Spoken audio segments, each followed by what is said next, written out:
हरे कृष्णा। अब भगवद गीता के अध्याय संख्या 2 में श्लोक संख्या 9। संजय उवाच एवमुक्त्वा हृषीकेशं गुडाकेशः परन्तपः न योत्स्य इति गोविन्दम् उक्त्वा तूष्णीं बभूवः। अब संजय धृतराष्ट्र से बता रहे हैं। संजय धृतराष्ट्र से क्या बता रहे हैं? एवं उक्त्वा हृषीकेशम, ऐसा कह करके, किससे कह करके? ऋषिकेश से कह करके। ऋषिकेश यानी श्री कृष्ण से ऐसा कह करके गुडाकेशः परन्तपः, जो अर्जुन है वो क्या करते हैं? नयोत् इति गोविंदम उक्त्वा, उन्होंने अर्जुन ने श्री कृष्ण से साफ कह दिया कि अब मैं युद्ध नहीं करूँगा। ये उक्त्वा तूष्णीं बभूवः, और अर्जुन चुप हो गए। तो अब अर्जुन जो चुप हो गए हैं वो किस लिए चुप हो गए हैं? कि अब वे कृष्ण का उपदेश सुनना चाहते हैं, है ना। और वे कह रहे हैं कि मैं युद्ध नहीं करूँगा। इसका अर्थ क्या है? कि मैं तब तक युद्ध नहीं करूँगा जब तक आपके उपदेशों के द्वारा मेरा जो शोक है, मेरा अज्ञान है, वो शांत ना हो जाए। तो अर्जुन ने निश्चित कर लिया है कि अब मुझको जो है युद्ध नहीं करना है जब तक कि मैं आपके उपदेशों के द्वारा अपने मन की शांति ना प्राप्त कर सकूं। तो यहाँ संजय कह रहे हैं एवं मुक्त्वा हृषीकेशम गुडाकेशः, ऋषिकेश से गुडाकेश ने ऐसा कहा। तो यहाँ पर 2 नाम हैं, एक तो ऋषिकेश और दूसरा गुडाकेश, है ना।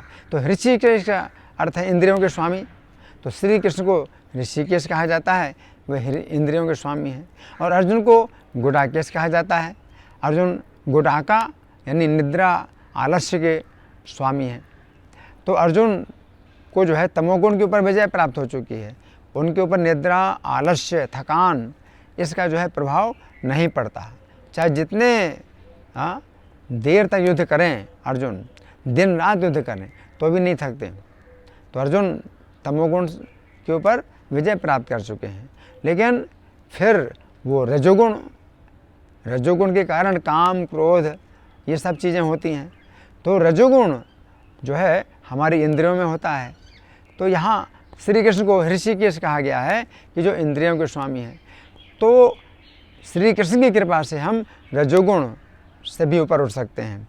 तो अर्जुन की कृपा हमें चाहिए ताकि हम तमोगुण से ऊपर उठ सकें, निद्रा आलस्य थकान इन चीज़ों से हम ऊपर उठ सकें। और उसके बाद हमें ऋषिकेश की कृपा चाहिए ताकि हम इंद्रियों को जीत सकें और रजोगुण को जीत सकें। तो जब हम तमोगुण रजोगुण को जीत करके सत्वगुण में आते हैं तो फिर हमें भगवद गीता के उपदेश समझ में आते हैं। तो यहाँ पर संजय कह रहे हैं एवं मुक्त्वा हृषीकेशम गुडाकेशः परन्तपः। तो परन्तपः, अर्जुन को संजय परंतप कह रहे हैं। परंतप का अर्थ है ऐसा व्यक्ति जो परम अर्थात शत्रुओं को तपाए। तो अर्जुन के अंदर बहुत शक्ति है कि संपूर्ण कौरव सेना अगर एक तरफ हो जाए और अर्जुन अकेले एक तरफ हो जाएं तो भी वो पराजित कर सकते हैं। तो संपूर्ण कौरव सेना को पराजित कर सकते हैं क्योंकि वे परंतप हैं, अपने शत्रुओं को तपाते हैं, है ना। तो अर्जुन के अंदर वो शक्ति है।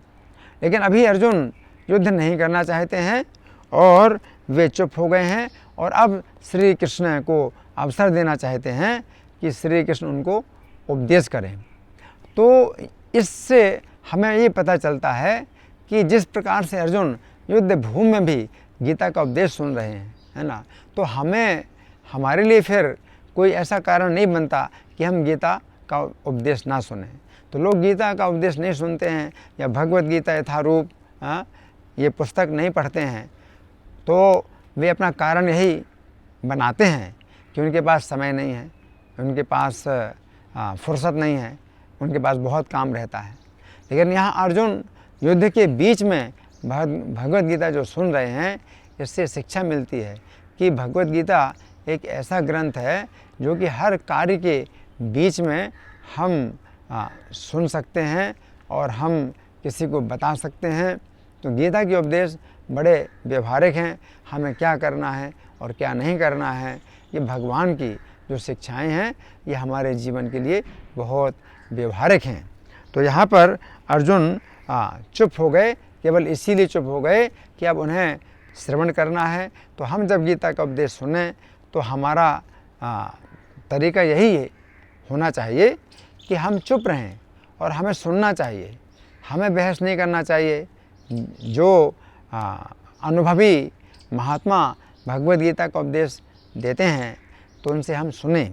तो प्रभुपाद भी गीता का उपदेश जब देते थे, तो जब न्यूयॉर्क में गए थे प्रभुपाद, तो गीता का उपदेश, गीता के प्रवचन जब प्रभुपाद देते थे तो बहुत से हिप्पी लोग आते थे, तो वह गंभीरता से सुनते थे, फिर प्रभुपाद से प्रश्न किया करते थे। इस प्रकार से वे हिप्पी लोग जो है भक्त बन गए।